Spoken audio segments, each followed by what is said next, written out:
So today we're going to dive into residuals a little more than what we did before.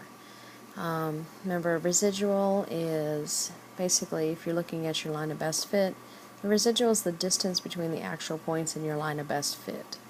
And we'll review that here in just a moment. But one of the other things that they can also ask you on a Math 1 exam is they could give you a graph of a residual plot.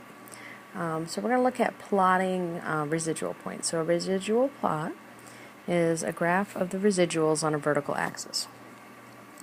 So let's look at something that we've done before.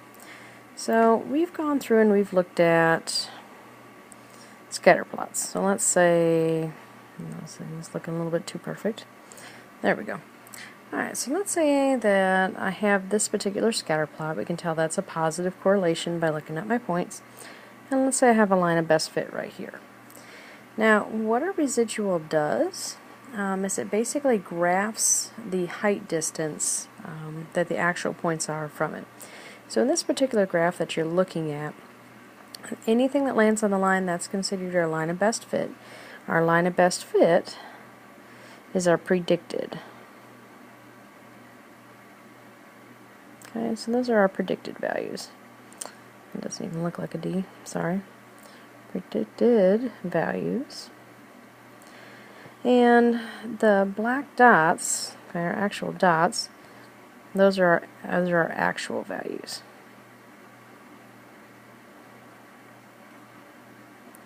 Okay, so remember, a residual is your actual. So your residual is your actual minus your predicted. Okay. And I know that several of you guys had a little difficulty when you were trying to find your residuals. So today's assignment is going to look at plotting residual plots, as well as reviewing some of those problems with residuals as well. But back to our scatter plot. Again, our line of best fit, which is what I have in red, is considered your line of best fit, your predicted values. Our actual values are the actual graph plots on there.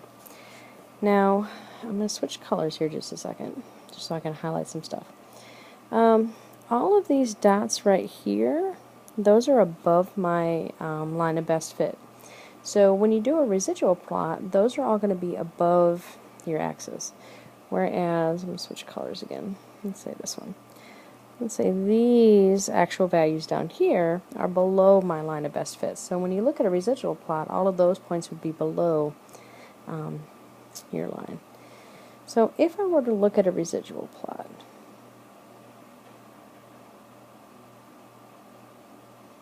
of this data. So residual plots look a little different than what you would normally think. They actually look like this. And these values on the horizontal axis, these are your x values. So let's say, that could have been 1, this could have been 2, this could have been 3, could have been 4, etc. It's just your x values, basically the same x values that you have down here. Now, your residual plots, basically anything above that line is considered positive, so it'd be like a 1 and a 2. Anything below that line would be considered negative. So, when you look at a residual plot, all of these ones that I have in, I think this is the same color, purple. All these ones that I have in purple right up here, anything that's above my line of best fit are going to be considered positive on the residual plot. So those you would see, if you were to graph your residual plot, the ones closer to the line just means they're closer to your line of best fit. The ones farther just mean they're farther away from your line of best fit. And values that are below, I think this is the right color, those ones that are below your line of best fit, those are considered negative residuals. So they would technically be below your line as you guys go through and graph residual plots. Okay. So essentially, kind of what you're doing is you're taking your line of best fit and you're tilting it so it's a straight line from left to right, and basically the dots above it are above it, and dots below it are below it. So this is what a residual plot looks like right here. Now, residual plots,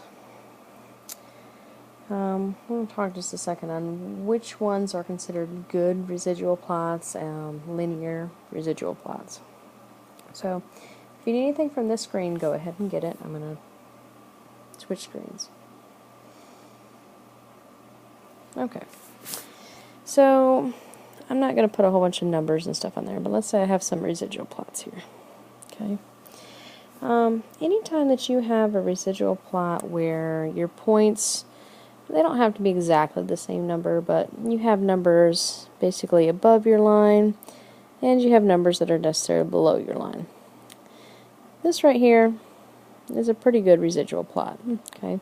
You should kind of see, some points that are above it, some points that are below it. And the closer the points are to the line, the closer they are to a perfect line of best fit.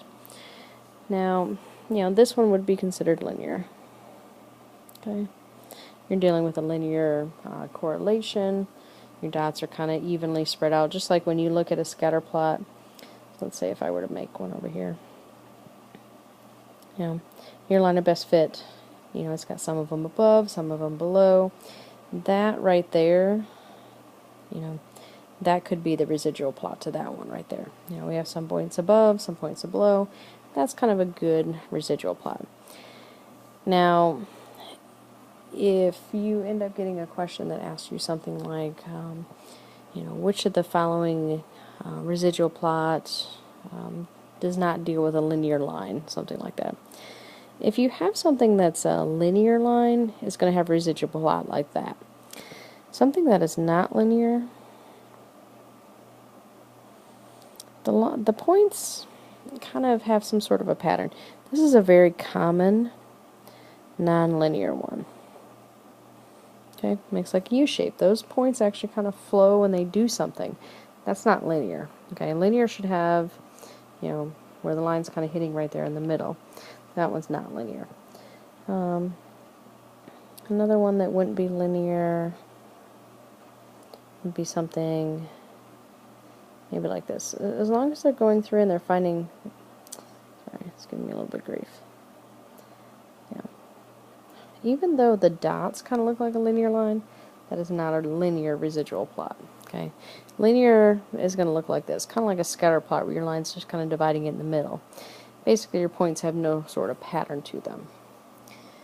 So let's look at an actual example and draw a residual plot. So if you need anything from this screen, go ahead and get it. Okay, so let's say I have a table of values. Let's say here's my x, let's say here's my y, and I'm just going to make something up. Let's say 1, 2, 3, 4, 5, and let's say 6. Let's say 7, let's say 8, let's say 15, and 16, let's say. I don't want those numbers coming out that nicely, so I'm going to change this up just a little bit. Let's say I had 5 and 6, okay, because I don't want it to come out perfect, otherwise it's kind of pointless to draw a residual plot. Now, let's say my line of best fit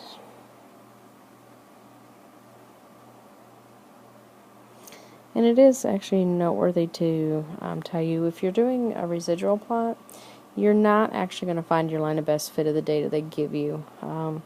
They'll actually go through, they'll give you a table of values, and then they'll also give you the line of best fit. So, let's say my line of best fit is 3x plus 1. Okay, so what we're going to have to do is we're going to have to find the residual for each and every single one of these. So, remember, your residual is your actual minus predicted. Now, when I'm looking at this table of values, these, let's change color here real quick. The y values, these are my actual right here. Okay, that's my actual right there, my y values. So now I've got the actual for each one. Now I need the predicted. So I'm going to go through and I'm going to put the predicted right here.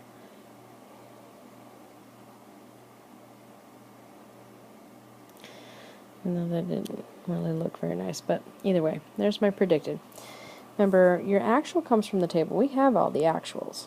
Now we got to find our predicted. Predicted comes from our line of best fit. Basically what we're going to do, let me pick a different color here. Go back to purple. Basically what we're going to do is we're going to plug in our x value in for the x value in our line of best fit. Okay. So in this first one, if I were to plug in a 1 in for x into this equation, I'm going to solve. So 3 times 1, which is 3, 3 plus 1, which is 4. So that's my predicted value. I'm going to do the same thing with this x equals 2. I'm going to plug in 2 in for x into this equation down here, and I'm going to find my predicted. So if I were to go through and plug in a 2 in for x here at the bottom, I get 3 times 2, which is 6, 6 plus 1, which is 7. So there's my predicted. For x equals 3, I'm going to plug in 3 in for x down here. 3 times 3 is 9, 9 plus 1 is 10. Again, that's my predicted. Predicted comes from your line of best fit. Now I'm going to plug in a 4 in for x. 3 times 4 is 12. 12 plus 1 is 13. And last one, I'm going to plug in a 5 in for x. 3 times 5 is 15. 15 plus 1 is 16. Alright, so now I have my actual and my predicted, so I could find my residuals. I'm just going to label that with an R. Remember, residual is actual minus predicted. So in this case, 5 minus 4 gives me 1. 6 minus 7 gives me negative 1. 8 minus 10 gives me negative 2. 15 minus 13, which is 2. 16 minus 16 is 0. So now I have my residuals. So now I can do my residual plot. So residual plot. And your x values are along the axis here.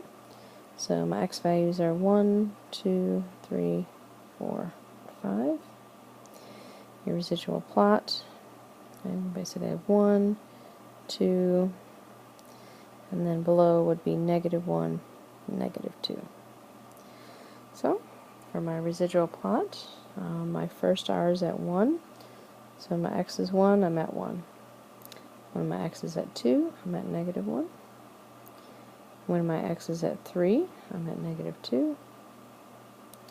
Oops, sorry, drawing there. There it goes. When my x is at 4, I'm at 2. And when my x is at 0, or I'm sorry, when my x is at 5, I'm at 0. So there's my residual plot.